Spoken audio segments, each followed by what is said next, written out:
Excited na ba kayo sa Deadpool and Wolverine movie? Meron akong Marvel Legends Deadpool Legacy Collection, Deadpool and Wolverine. Unbox natin.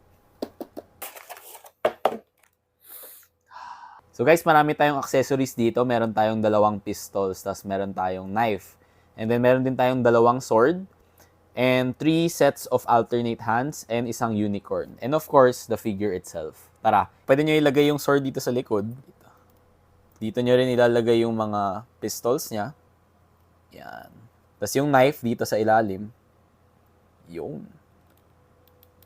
So ito si Deadpool, hawak niya yung dalawang pistols niya. Tapos ito si Deadpool na hawak niya yung mga sword niya. Tapos si Deadpool na hawak yung unicorn.